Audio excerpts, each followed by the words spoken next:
Programımız tüm hızıyla devam ediyor. Şu anki konuğumuz uzman diyetisyen Elif Melek Avcı Dursun. Elif Hanım hoş geldiniz. Merhaba hocam, hoş bulduk. Nasılsınız? Teşekkürler, sağ olun. Sizler nasılsınız? Ben de çok iyiyim. Ankara'dan geldiniz ve bize yine güzel, dop dolu konular getirdiniz hakikaten. Beslenme konusunda sizi izleyen herkes inanılmaz derecede faydalı bilgiler alıyor. Ne mutlu bize. Ben de koşarak seve seve geliyorum. Sizleri özlüyoruz. Çok teşekkürler. Bugün özellikle obezite problemi olan, kilo problemi olan kişilerin alışık olduğu, halkımızın da yavaş yavaş artık duymaya alıştığı bir terminolojik kavram var. Glisemik indeks. Evet efendim. Glisemik indeks nedir? Bunun konumuzla bağlantısından biraz bahseder misiniz?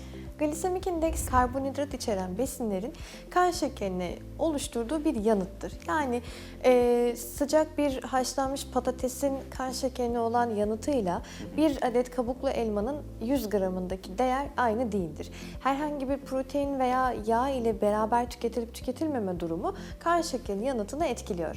Mesela buna en basit örnek şöyle verebiliriz. Kişi güzel bir öğlen yemeği yedi. Kıymalı bir pirinç pilavı yedi örneğin. Yanına da şekerli asitli bir içecek tüketti. Yemekten sonraki ilk yarım saatte kendisini çok iyi hissederken sonra bir ağırlık çöktüğünü, hele ki glikoz toleransı düşükse, intolerans durumu varsa, insülin direnci varsa veya kan şekerleri dalgalı seyrediyorsa bu da akabinde bir yorgunluk, halsizlik ve şeker yükselmesine sebep olabilir. Sonrasında tekrardan hızlı bir şeker düşüşüyle beraber kişinin el ve ayaklarında titremeler görebiliriz.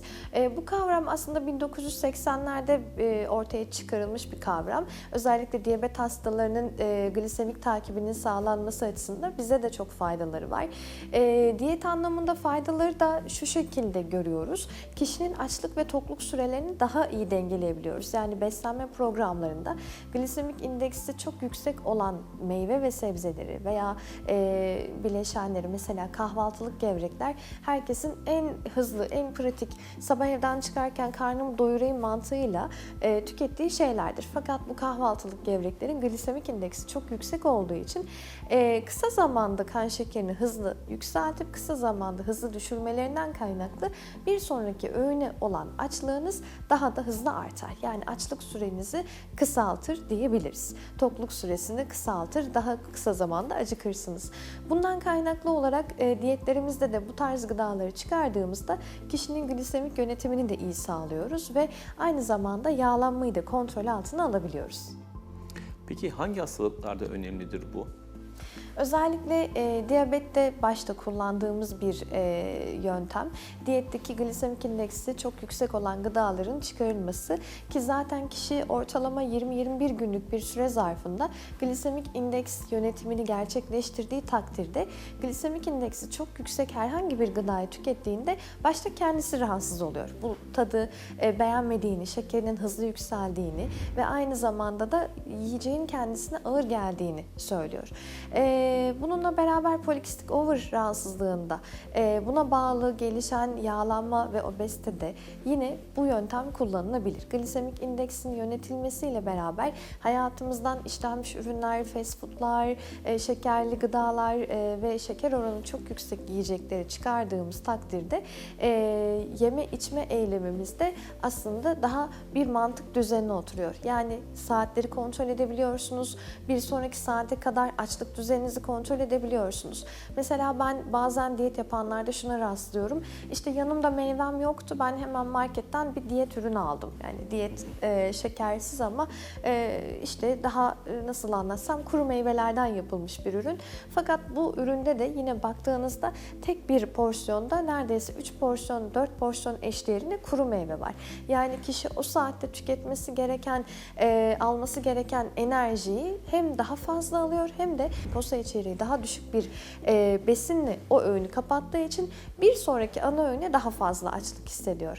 Yani burada glisemik indeksi yönetebilmemiz gerçekten önemli. Hani diyetlerde şunu aldım, şunun yerine koydum demek herkes için doğru bir yöntem olmayabilir.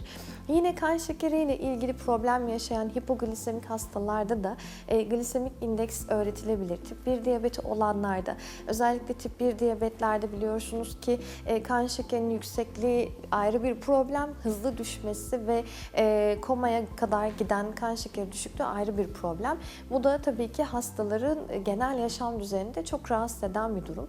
Yine yanlış gıdalarla besleniyor olmak tip 1 ve tip 2 diyabet hastalarında da ciddi anlamda şeker regülasyonunu dengelemeyi zorlaştırır. Peki glisemik indeksi yüksek gıdalar hızla kilo almaya ve yağlanmaya sebep olur mu? Şöyle, glisemik indeksi yüksek olan gıdaları özellikle glikoz intoleransı olan bireylerin sık tüketmesi, düzensiz tüketmesi bu duruma neden olabilir. Fakat sağlıklı bireylerde de iştah kontrolünü sağlarken aynı zamanda yağ yakımını da gerçekleştirmemiz gerektiği için yine glisemik indeksi çok yüksek olan gıdaları hayatlarından çıkarmaları gerekiyor. Özellikle intoleransı olan bireylerde yağlanma bu gıdalar neticesiyle çok hızlı olabilir. Bahsettiğimiz gibi çok sıcak tüketilen beyaz undan hazırlanmış bir makarna. Bununla beraber pirinç örneğindeki gibi nişasta kaynakları veya fırından yeni çıkarılmış bir börek veya şekerli şerbetli hazırlanmış bir tatlı. Baktığımız zaman bu saydığım gıdalarda ve posa miktarı çok düşük. Yani posa aslında kan şekerini dengelemeye yardımcı bir bileşen. Dolayısıyla posa düşük olduğu zaman kan şekerimiz çok hızlı yükseldiğinde yine vücudumuzda pankreasta insülin de hızlı bir şekilde üretilip o şekerimizi düşürmeye çalışıyor. Ve aynı zamanda bu mekanizma bir süre sonra hep böyle devam ederse vücudumuzda çeşitli metabolik bozukluklar da gerçekleşebileceğinden bu sefer yağlanma da hızlanmaya başlar. Yani aslında hani bir kere yedim bir kereden bir şey olduğundan ziyade yaptığımız beslenme hatalarını, işte sağlıklı beslenmede yer almaması gereken gıdaları sık sık hayatımıza geri getirdiğimizde kümülatif olarak sağlık problemleri baş gösterebilir. Peki obezitenin yönetiminde glisemik indeksin önemi nedir? Bu da çok önemli bir konu gerçekten. Evet hocam. Az önce değinmiş olduğumuz POSA, kilo yönetiminin temel taşlarından bir tanesi. Günlük sağlıklı bireyler için alınması gereken POSA miktarı 25-35 gram arasında değişiyor.